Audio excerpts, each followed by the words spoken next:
The much-awaited top leadership committee of China has been announced. Xi Jinping has secured a historic third term as the General Secretary of the party.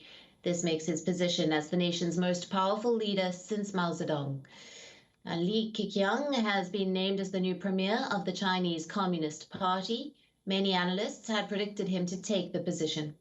The 63-year-old was in charge of Shanghai when it went into its 2-month lockdown. He is a longtime loyalist to Xi and has even worked as the chief of staff to the president. On your screens are the rest of the 5 members. Experts say Xi has elevated his loyalists and ousted liberals from the key committee. To no one's surprise, not a single woman has been elected in a top position.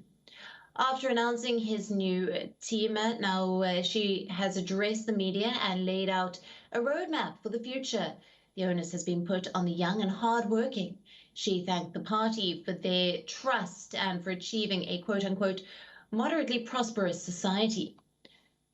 Coming to the global front, Xi Jinping offered an important clue about China's future direction.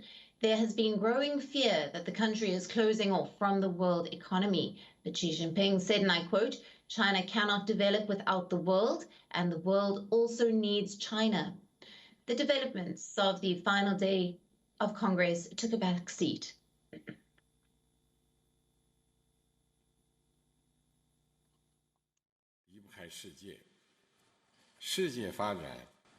Just as China cannot develop in isolation from the world needs China for its development. Through over 40 years of relentless reform and opening up, we have created the twin miracles of fast economic growth and long-term social stability. The Chinese economy has great resilience, potential, and latitude. Its strong fundamentals will not change, and it will remain on a positive trajectory over the long run. China will open its door ever wider. We will be steadfast in deepening reform and opening up across the board, and in pursuing high-quality development. A prosperous China will create many more opportunities for the world. 以自身发展为世界，创造更多机遇。 Being joined by our correspondent Patrick Fock from Beijing, and we also have with us Einar Tangen, who is a political and economic commentator and the chairman of Asian Narratives. Welcome to you both. Patrick, I'll start with you. Can you briefly describe how President Xi Jinping has promoted top aides, loyalists, to the Standing Committee?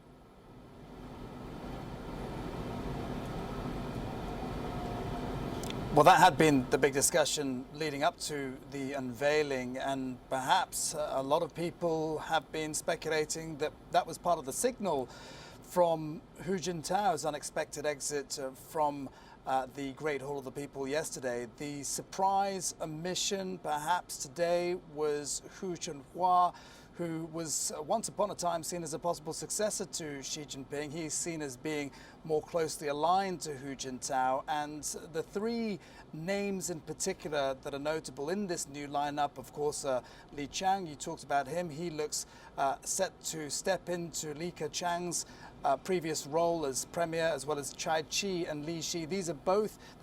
All 3 of these candidates are individuals who rose through the ranks of the Communist Party with President Xi Jinping, and this has been an indication of the leadership really being packed with loyalists, as you say, and in particular, the possible eye-opening appointment there is the appointment of Li Qiang, particularly coming after the bruising lockdown that Shanghai went through. He is, of course, the party boss of Shanghai. Right. Now, Einar, coming to you, what does Xi Jinping's record third term at the helm of the party affairs and the country mean for the Chinese people and the rest of the world? Well, I mean, right now, the world is facing headwinds, as is China, both internally in terms of their economic plan, but also externally in terms of the geopolitical rivalry with the United States. They see it.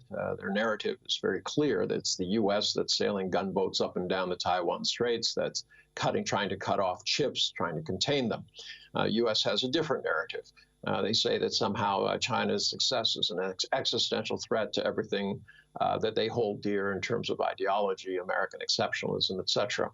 So this is where it stands. Xi Jinping has now put in his dream team. He has, the team that he thinks can do it. Now, remember, these are not people he just picked out, friends from college or something like that. These are people who have long track records, proven track records of managing affairs at all levels within the government. These are party cadres who went from as they say, the grassroots, the very base of the political pyramid, all the way now to the top. So they'll be expected to perform. This is one of the issues. Once you get the people you want and you have a very clear idea of what you want to do, then the pressure is on to deliver. A lot of people are paying, I think, too much attention to who's going to be doing the work as opposed to the work that was outlined in the party report. That is really the indication of where China is going. Everyone else is just going to be part of that. They either succeed or fail. Right. And staying with you, Ina, Xi Jinping has said that China cannot develop without the world, and the world also needs China. Can you explain more on that statement? Yeah, I mean, there's an interdependence. I mean, China provides 1/3 of the global growth in terms of GDP and things like this. China is an integral part of this supply chain economy that has lowered the cost of goods across the world. These are important aspects, but China is also vulnerable in the sense that they need raw materials coming in. They rank in the middle of the 200 countries in the world. They're about at 100 in terms of resources per person. They therefore need to bring in resources, add value to them, and then have areas where they can trade it. But what you can see here is there a clear division that is a chasm that is opening up between the global south and the Central Asia and the developed north. Some of this is not caused by people running to China as much as disaffected with a lot of the policies of the U.S., the failure to pay attention to areas like Africa, South America, bullying behavior, numerous wars, walking away from treaties. The U.S. is not seen as reliable, and that's having an effect. China believes that it's not going to step into the shoes of the U.S., but that it can offer an alternative, one in which countries can respect each other, protect each other's integrity, but not interfere in each other's operations. That Beijing has no intention of making policy for other governments, sovereign nations in other areas. Right. Now, on that, Patrick, could you briefly sum up for us the developments of the week-long CCP meet in Beijing?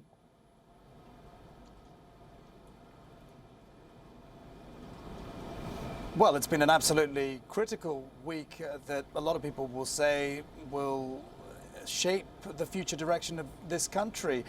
This has been a leadership reshuffle with more at stake, one might argue, than there has been for the past 4 decades. A lot of what's happened has been deliberated behind closed doors, and it's culminated in these last 2 days where there have been some extraordinary developments.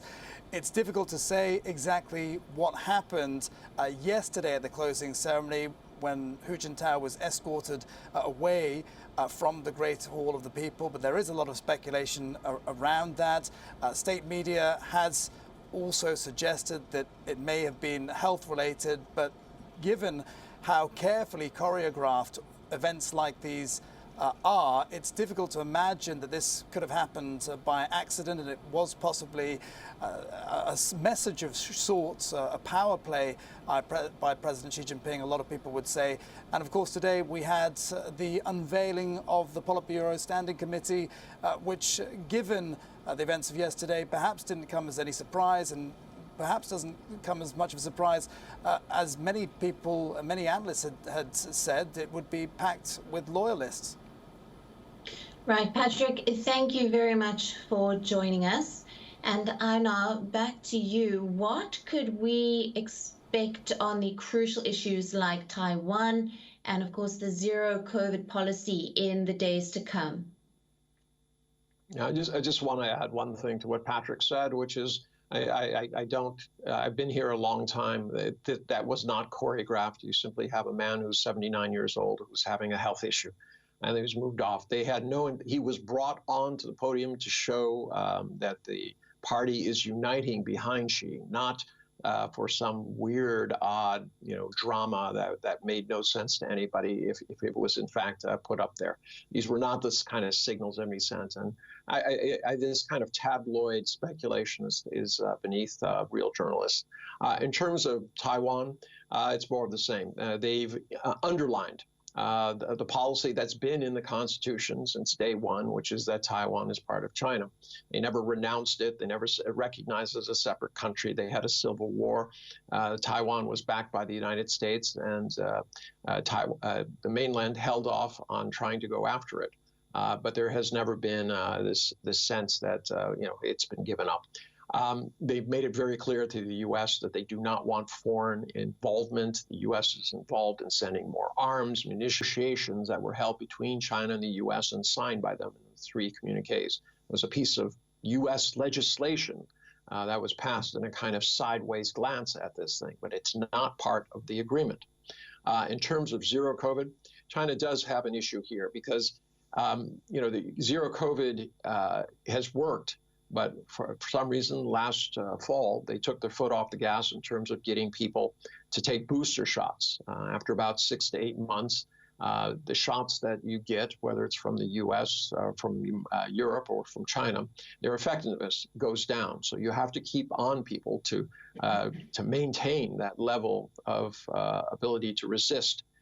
So that is an issue. I expect that they'll be doing that. They're building at a furious rate emergency medical facilities in 2nd and 3rd tier cities. The other thing is long COVID. They're very bothered by this. They see the statistics in Europe, 17 million people have it. They're really concerned about the 3% of the people who get COVID having debilitating symptoms that prevents them from working even a year after COVID was supposedly over. And taking productive people and having 3% of them change from productive to unproductive would be a huge cost to a nation as large as China. Right. Anna, thank you very much for being with us and all your valued insights there. Thank you. WION now available in your country. Download the app now. Get all the news on the move.